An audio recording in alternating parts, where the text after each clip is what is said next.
Risk management in every project is a very important activity because you have to identify what could go wrong. Because when you're executing a project, you know what are the objectives of that project, and you need to identify what all things that could go wrong in meeting that objective. So there are several things we have to think about and do on a regular basis in the project so that the project becomes successful. And identifying and managing those risks is very important activity in any project management field. Be you are playing a project manager role, or you are a person from the higher authority and have a stakeholdership, or you are from the business. As long as you are involved and you own that project in some respect to take it to success, managing that risk is very important. It could be success and failure of that project. So managing the risks, identifying them, and having the mitigation actions to control it, and how better or in effective way you can manage those risks defines the success of the program. Okay, so that is what is the risk we are talking about. Now, why do we have to do it? Yeah, of course, we have to make sure that project meets the objective, and any issues that can occur in the future, you are trying to identify them upfront and trying to mitigate them from happening so that you manage those well. And it can happen in a continuous way throughout the duration of the project. It's not that you just identify a risk in the beginning of the project and you mitigate them and you're done with it. Absolutely no. You have to identify, think about it, and identify the mitigation actions for controlling those, or rather avoiding those risks as much as possible on a regular basis, right? Because there could be several risks that could occur. Say for example, financial risk. Let's say you are supposed to execute one project. I'm just taking one example. Let's say $1 million is the total value. Let's say you are already running the project for 6 months and it's supposed to complete in 1 year, but in 6 months itself you have almost burnt 750K out of the 1 million. So you're only left with 250K. You're absolutely in a risk of completing the remaining portion of the project within that much budget that is available or left over. So like that, there could be several financial risks. So you might have absorbed in your projects, or you might encounter. And that is one type of risk. And there is another type of risk is legal risks. You might have signed up to do certain things as part of statement of work or the agreement that you have with your customer, and there is a chance that you will not be able to meet those legal terms and agreements that you have with the client for some unknown reasons, and some things which can happen which might cause it to fail. So this might be a legal breach, in which case the client can always come back legally saying that you are liable for penalty if at all an agreement allows for it. So there could be some legal risks like that also. There could be schedule risks where you have to meet or complete the project within certain duration, but you are unable to do that. There could be a capability risks where the people that are on the ground may not be able to complete the project within the required time for the reason that they are not capable enough. They do not have the skill sets necessary, they do not have that expertise that is required to execute, or various such reasons. So the capability risks are also one of the things which you have to identify. Quality risk is another, meaning that you might be able to deliver the project within the certain schedule and timeline, as well as with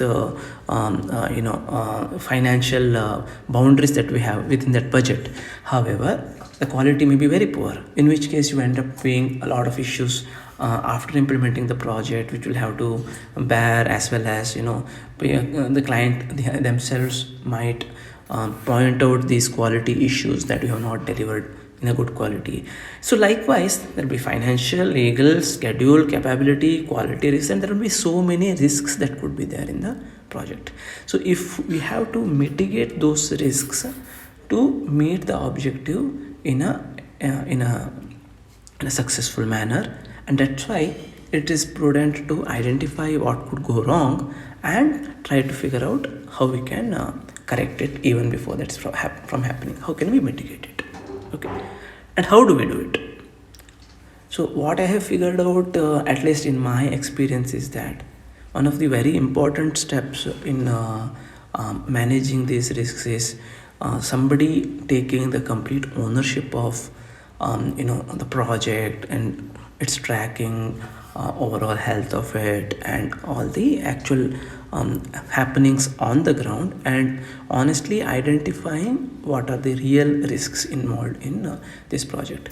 Sometimes many people, even though they are project managers, program managers, or important stakeholders in the program or project, it is quite possible that for various reasons, political reasons, sometimes various reasons, people will not be able to be honest about what is happening on the ground and actually say what are the issues or the risks that are currently they foresee, what has to be really addressed. So somebody who is having the complete visibility, or at least the authority, it could be project manager or a delivery manager or a program manager, whoever has the complete visibility or maximum visibility of the program, has to track the risks very carefully, very honestly, and take it to some kind of a logical closure or mitigation. Because only when you say ground reality, because as we say, right, because somebody says a big presentation, some status reports, or some calls, people come and update that everything is going fine, this, that, and all. But unless you really see the ground, are we really executing it well? What are the real challenges? What could go wrong? Talking to the very ground level people who are actually doing the work. Unless we do that, we do not know whether we will be really be able to meet the objective effectively. So that is, I think, in my view, very important as point number one. Second is we need to have a system or a tool to definitely track these risks in some organized manner. Sometimes it is possible that we knew it but we didn't act it, or we knew it but we did not communicate to everybody who's supposed to be involved to do the fixes or mitigation, or we knew it but somehow we missed it. So all such things can happen even if you know about the risk. I mean, without knowing itself is a problem. Even if you know not meeting it is also a problem. So having a systems or tools to somehow to track it effectively on a regular basis, and also communicate to the required and involved stakeholders to take those actions to avoid such issues from happening, will definitely help. So the second point is about tracking and having the system to do that. And you could also have a formal risk management plan where you list down every risks, possibility of occurrence, which is called probability, or you can also have what kind of impact if that risk turns out to be a real issue, then what is going to be the impact, whether it is something we can bear or we cannot bear, and all such details we can capture. It could be a simple spreadsheet, or it could be a tool where you capture, but it has to be done regularly so that what are the risks currently that we are carrying in the project. You could also have a formal risk management plan. How to track it, how do you manage it, who are the stakeholders involved, what frequency you meet, and how do you take it forward, etc. It's always nice to have them, but what I have seen is that it all starts very with an enthusiastic way during the beginning of the program, but then when actual things starts moving and when you are in the middle of the fire and so many things happening, usually such things take a backseat or does not get the attention actually it deserves or requires. So what I have felt is that knowing the critical risks which could make or break the program or the delivery of the project, right? If you are able to identify this, let's say top 3 or 4, which is absolutely critical, and so if even intuitively or vaguely, when you're talking to key stakeholders or to the key team members who are really on the ground and know what are the issues really, right?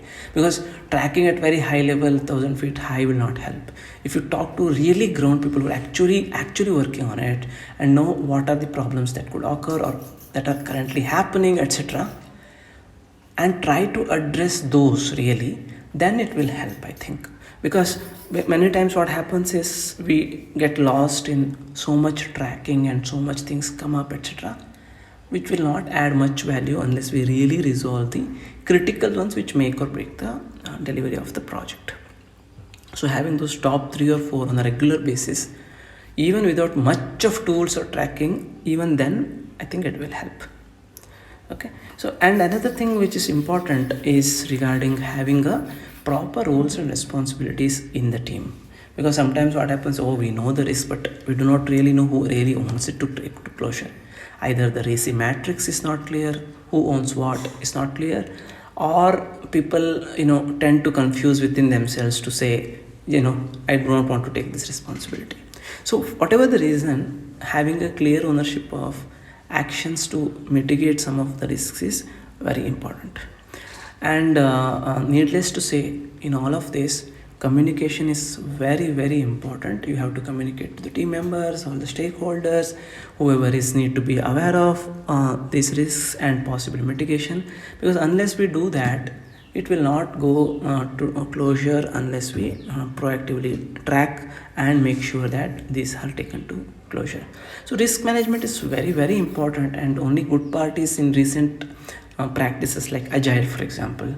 There are multiple forums in which Scrum meetings will happen, daily stand-ups will happen, and we have a chance for everybody to brainstorm, talk to each other, and say what they think.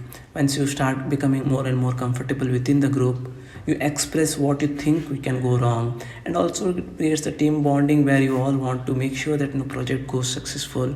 And then in that case, you tend to say, okay, I think my worry is that this can go wrong, my apprehension is that this is something which is not working, or you can share your concerns or any such things which could impact the project, right? So such practices on Agile, etc., are good in a way that it brings out the risks which otherwise could be hidden and nobody notices it until it becomes a big one or a real issue. And so that helps in overall mitigation. So the last thing what I feel is that apart from all of this, on how to do this risk planning and management, is that whoever is the project manager or the program manager or the delivery manager needs to be honest and open with the stakeholders. Make sure that I want this to be successful, and steer things from everybody involved also to make sure that they also have that kind of ownership to take it to success. Because unless it is coming from top that we want this to be successful, many a times what happens is that these risks for mitigation do not get the attention that they really deserve, and eventually the project might fail. So somebody has to take a lot of ownership, etc., and that can be program manager or a delivery manager, but equal responsibility he has to instigate within the key stakeholders from the top, so that the focus is there, attention is there to make sure that we are making sure the project objectives are met, and we are on top of those things and make sure that all the necessary support required from everybody is given to make sure that the project gets successful. So that's about the risks management, and many ways when we can track, like RAID logs, for example, risks, actions, issues, and decisions, where we track all the actions taken for actions, who took the action, so that we keep a track of everything, so that we can manage the risk if it all becomes an issue later. Issues is something, risks have turned out to be real. I mean, it's not predictive, it's like already an issue, it's already there on the ground. And decisions, you always have to capture and maintain at least the key decisions, where you say, okay, this is the design decision somebody has made and approved, because tomorrow if that particular design goes wrong, you can always justify telling that, okay, this was the outcome from the decision based on so and so meetings or discussions or approvals, etc., so that you mitigate such kind of issues happening, and you might as well get some additional time later to correct it if it's really a problem for the customer. So likewise, you have to keep track of all the decisions. So the RAID log usually is maintained as a project management practice, but I feel that it's not really necessary to have some kind of tracking, absolutely necessary, but then it always adds value when you're tracking. But the key thing is that you need to know real risks. You need to review it, track it on a regular basis with the stakeholders involved, and more importantly, have clear ownership to action them to mitigate those risks on a regular basis, so that throughout the project, you're continuously tracking and closing those issues to make the objective successful. So that's about risk management and planning, etc. Hopefully that was useful. Thank you.